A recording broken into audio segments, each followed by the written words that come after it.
I used to have this idea that I would be free when I was, well, I don't know. I think there was a time when I thought freedom and control had a lot to do with each other.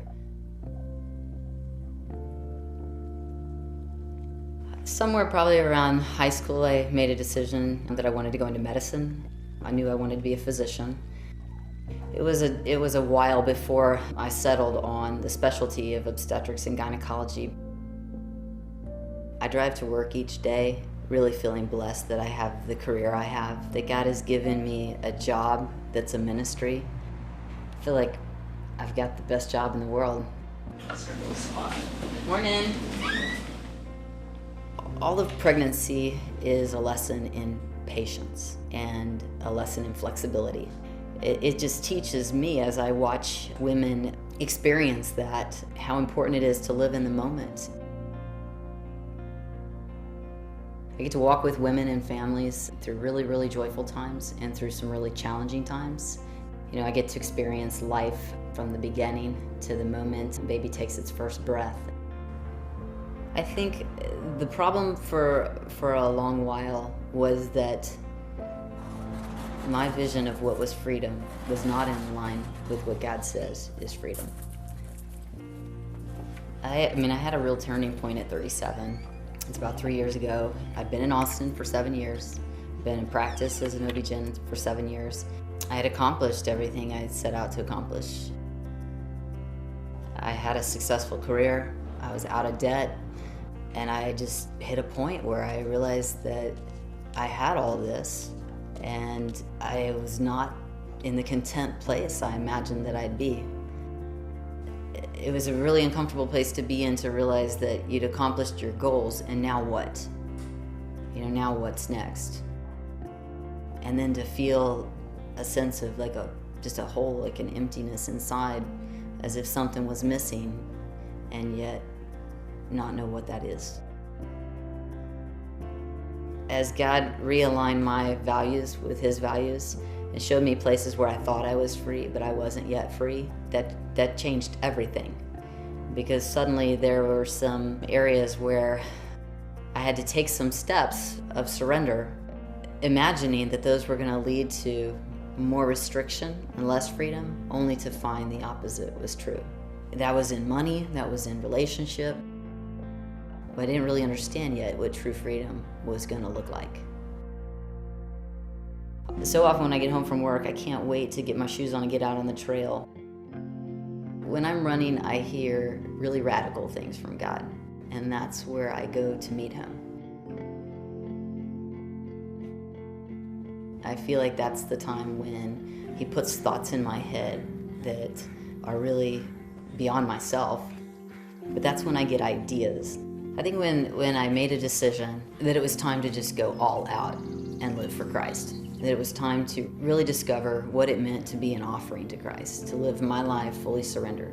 It started to get crazy, the things that I would hear.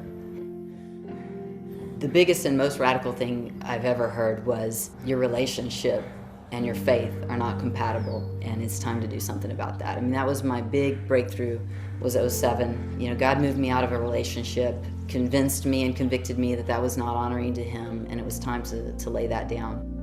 The second most frightening thing I've ever heard God say had to do with my finances.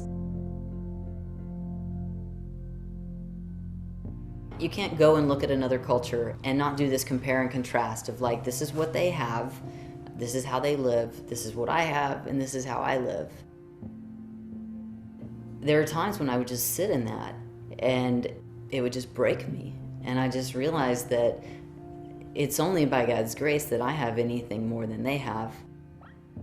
It's not because I'm entitled to it or I deserve it. And even if I say, well, yeah, but I earned it or I worked for it, then I would hear in the other ear, but I gave you the ability. I gave you the opportunity. I gave you the talent. I gave you the funding. I gave you the resource. I gave you the education. It's like, what do you have that I haven't given you? I was on a run, and I just in a conversation with Him, just thinking about how might I change in response to what I had just seen, what I had just experienced. I'm just running, and I hear God say, I want you to work like a doctor, and I want you to live like a nurse. So I started thinking, well, sure, I could live on half my salary. And then I started thinking, well, I could live on a quarter of my salary. And I just kind of froze in that and started thinking, well, about a quarter of my salary is probably about what the average nurse is making. I basically just took my salary and I just sectioned it off, and I said, well, this is what a nurse would make, and then the remaining 3/4 is his. And I felt like God said, that's right, that's what you share. I'm not gonna lie, it took some time getting used to living on a budget again. I hadn't really had to stop and think about how I was spending my money for a while.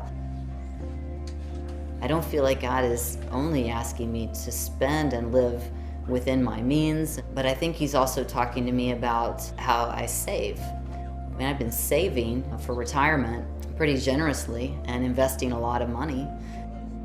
My goals were to retire at 50 and to retire with a certain amount of money, to live at a certain lifestyle. You know, I lost 6 figures in an investment, and at that point I felt like, you know, I was telling you, that's when I had a lot of peace. And I had a lot of peace because I felt like God was saying, why are you saving so much money?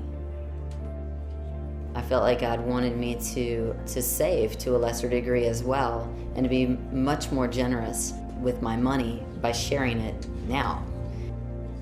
When I have a choice about whether to save or whether to share, and I get to bless somebody, often behind the scenes, and see the way that it's impacted their life, and the reality is, it feels right.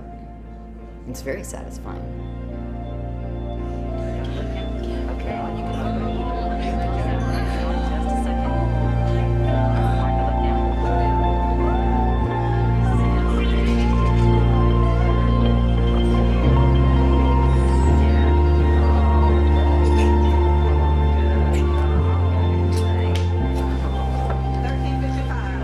I really live a very full life, a very satisfying life. And I feel like that hole that I had 3 or 4 years ago, that I wondered, what is it and how do I get it filled, has been filled to overflowing.